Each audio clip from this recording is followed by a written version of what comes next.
പുനരുത്ഥാനം പുതിയ നിയമത്തിൽ എന്നുള്ള വിഷയം നമുക്കൊന്ന് ചിന്തിക്കാം.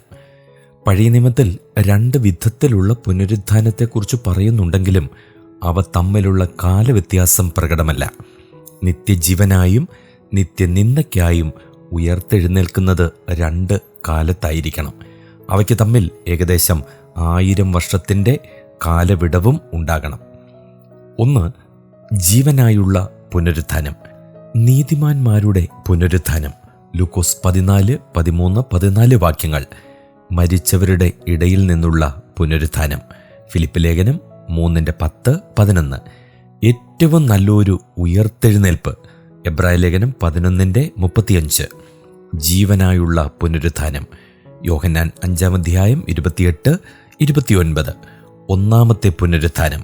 വെളിപ്പാട് പുസ്തകം 20:6 എന്നീ പേരുകളിലൊക്കെ ഇത് അറിയപ്പെടുന്നുണ്ട്. മരിച്ചവരുടെ ഇടയിൽ നിന്നുള്ള പുനരുത്ഥാനമാണ് ഒന്നാം പുനരുത്ഥാനം. മരിച്ചവരിൽ അധികവും കല്ലറകളിൽ തന്നെ ശേഷിക്കുമ്പോൾ ഒരു ചെറിയ വിഭാഗം ഉയർത്തെഴുന്നേൽക്കും. ശേഷിച്ചവരുടെ പുനരുത്ഥാനമാണ് രണ്ടാം പുനരുത്ഥാനം. അത് നിത്യനാശത്തിനായാണ്. ഈ 2 പുനരുത്ഥാനങ്ങൾക്കും മധ്യേ 1000 വർഷത്തിൻ്റെ വിടവുണ്ട്. പുനരുത്ഥാനത്തെ ഒന്നാമത്തേതെന്നും രണ്ടാമത്തേതെന്നും വിളിക്കുന്നത് ഉയർത്തെഴുന്നേൽപ്പിൻ്റെ കാലക്രമമനുസരിച്ചല്ല, പ്രത്യുത ഉയർക്കപ്പെടുന്നവരുടെ ഭാഗധേയമനുസരിച്ചാണ്. മരിച്ചവരിൽ നിന്നുള്ള എന്ന പ്രയോഗം പുതിയ നിയമത്തിൽ 49 സ്ഥാനങ്ങളിലുണ്ട്. ഇവയിൽ ഒന്നുപോലും ദുഷ്ടന്മാരുടെ പുനരുത്ഥാനത്തോടുള്ള ബന്ധത്തിൽ ഉള്ളതല്ല. മരിച്ചവരുടെ ഇടയിൽ നിന്ന് ആദ്യം ഉയർപ്പിക്കപ്പെട്ട ക്രിസ്തുവിൻ്റെ പുനരുത്ഥാനത്തെ കുറിക്കുകയാണ് 34 പ്രാവശ്യം. 3 പ്രാവശ്യം യോഹന്നാൻ സ്നാപകന്റെ സംശയിക്കപ്പെട്ട പുനരുത്ഥാനത്തെയും 3 പ്രാവശ്യം ലാസറിന്റെ പുനരുത്ഥാനത്തെയും പ്രസ്താവിക്കുന്നു.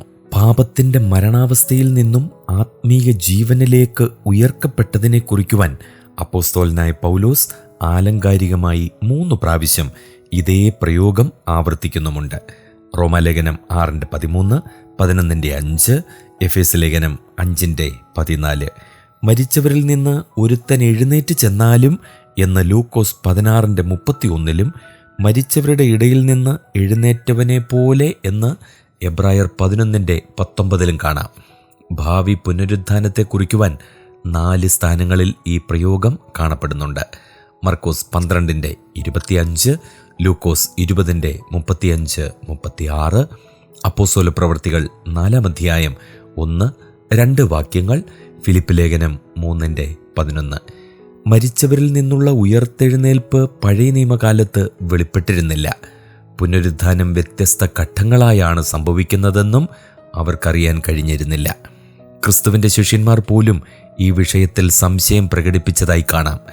അവർ മലയിൽ നിന്ന് ഇറങ്ങുമ്പോൾ മനുഷ്യപുത്രൻ മരിച്ചവരിൽ നിന്ന് എഴുന്നേറ്റിട്ടല്ലാതെ ഈ കണ്ടത് ആരോടും അറിയിക്കരുതെന്ന് അവൻ അവരോട് കൽപ്പിച്ചു.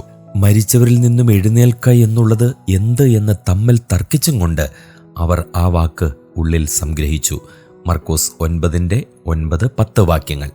ഇവിടെ ശിഷ്യന്മാരുടെ സംശയം ഉയർത്തെഴുന്നേൽപ്പിനെ കുറിച്ചല്ല, പ്രത്യുത മരിച്ചവരിൽ നിന്നുള്ള ഉയർത്തെഴുന്നേൽപ്പിനെ കുറിച്ചായിരുന്നു.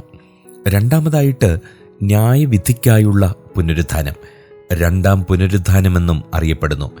ന്യായവിധി ശിക്ഷാവിധിയാണ്. രക്ഷിക്കപ്പെടാത്തവരെ മാത്രം ബാധിക്കുന്ന പുനരുത്ഥാനമാണത്.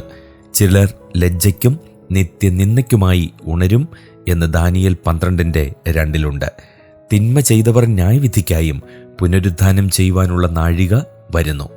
യോഹന്നാൻ 5:29. മരിച്ചവരിൽ ശേഷമുള്ളവർ 1000 ആണ്ട് കഴിയുവോളം ജീവിച്ചില്ല. ഇത് ഒന്നാമത്തെ പുനരുത്ഥാനം. വെളിപ്പാട് പുസ്തകം 20:5, 11-13 വരെ. സഹസ്രാബ്ദ വാഴ്ചയ്ക്ക് മുമ്പായി ഒന്നാം പുനരുത്ഥാനം നടന്നു കഴിഞ്ഞു. വെളിപ്പാട് 20:5. ഒന്നാം പുനരുത്ഥാനം നീതിമാന്മാരുടേതാണ്. അതിനെ മരിച്ചവരുടെ ഇടയിൽ നിന്നുള്ള പുനരുത്ഥാനം എന്നാണ് നാമകരണം ചെയ്തിരിക്കുന്നത്. അതേസമയം ന്യായവിധിക്കായുള്ള രണ്ടാം പുനരുത്ഥാനത്തിൽ ഉയർപ്പിക്കപ്പെടുന്നത് മരിച്ചവർ ആബാലവൃദ്ധമാണ്. ഈ പുനരുത്ഥാനശേഷം മരിച്ചവരിൽ ഒരു വ്യക്തി പോലും കല്ലറയിൽ ശേഷിക്കുകയില്ല.